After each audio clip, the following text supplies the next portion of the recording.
Guys, welcome to Clever King Knowledge Quest. I am Kelvin Ikenna Ikechukwu, the team lead. And as we all know, this is mathematics for early starters. So today we have a simple question here to us, and we are being told to solve the algebraic equation. Remember, this is an expression. This is an expression. The equality sign now makes it an equation. So without not wasting much time, let's start. So when we have a bracket, we need to eliminate it. And for us to eliminate the bracket, it simply means that we need to multiply it by the constant or a variable that is always attached to it. So in this sense, this is a bracket. Always know that when you have a bracket and there is no any number attached directly to it outside, there is always a plus 1. So when plus 1 multiplies 6, it becomes 6 because 1 times 6 is 6. Plus times minus is minus. Now 1 times x is x. So we have removed this bracket. So we come to this other side of this bracket. We have a plus sign. Now 2 times 3 is what? 6. Now plus 1 times x is also x because 1 times x is x. Now the same thing happens to the other constant here. Plus times plus will still be plus. Now 2 times 5 will give you 10. And everything is equal to 11 based on the equation. Now what is the next step to do? The next step we take now is to collect like terms. Now we are collecting the constants together, and we also collect the variables together. So now collecting the constants, we have 6. So we have 6. Now plus 10 will meet this.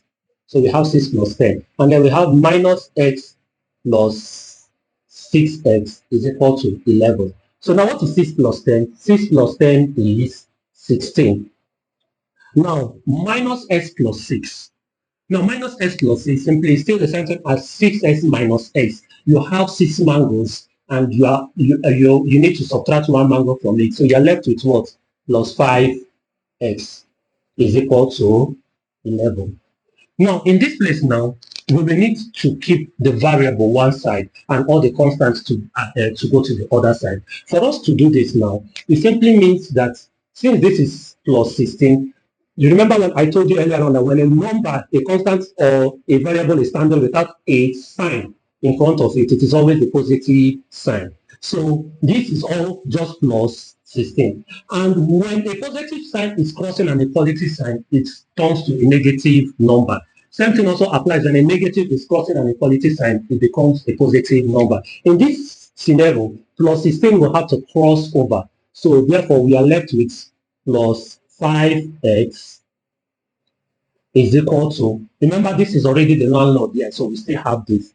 Now when plus 16 crossover, it becomes minus 16. In some way also, for you to eliminate this, you just take the inverse of it. Since it's plus 16, you just have to introduce minus 16 in both sides. So this will cancel this, and also you now have this left. So this is another method to handle it. So in this thing, after that now, what do we do next? This becomes 5x is equal to, what's 11 minus 16?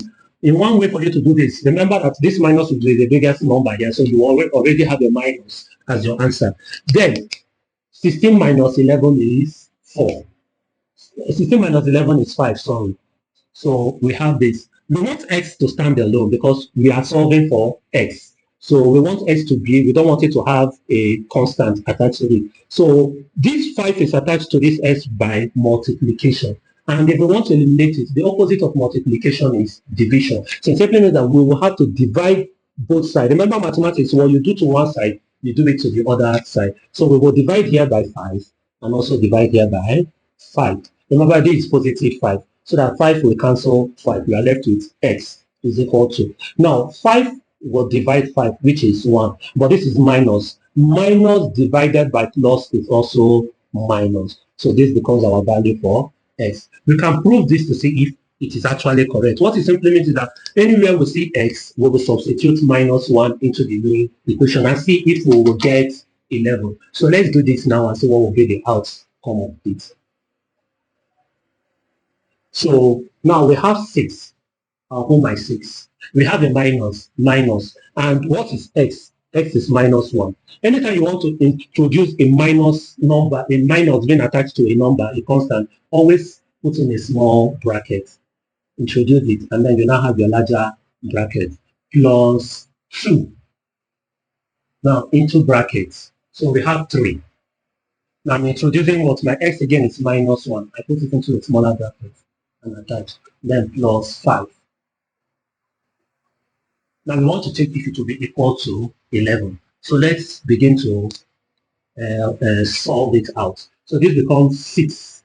Now remember, minus times minus. Remember, this is a minus now. There's always a spiritual one. So minus times minus turns to plus. We remove this bracket. So we have plus 1. Now plus, first of all, remember that Boardmaster that you should solve whatever that you have inside the brackets first before solving anything attached to it next. So we also have our 2. We keep it standby. Now let's work out it inside the bracket first. So this is minus 1. And remember, there's always a positive sign in front of it, it's 1. So plus times minus is still minus. So we now have 3 times 1, which is what? Minus 3 plus 5. So this becomes 6 plus 1 is 7. Now plus, we have our 2. Now what is minus 3 plus 5? Plus 5 has the bigger one. So remember that your answer will always be a positive. But when we want to write a positive something, we don't like putting the positive sign. So when I do 5 minus 3, what is 5 minus 3? 2. So we have 2 here. So therefore this becomes 7 plus 2 times 2, 4. And what's our answer? What's 7 plus 4? 11. So you could see that for this equation to be equal to 11, our x definitely must be equal to minus 1. So that is it for this question, guys. You can also have practice by yourself and then get to know more. Alright? So if you found this video interesting, guys, do well to like, share, and invite others so that we can gain in knowledge too. Thank you for watching and see you in our next video.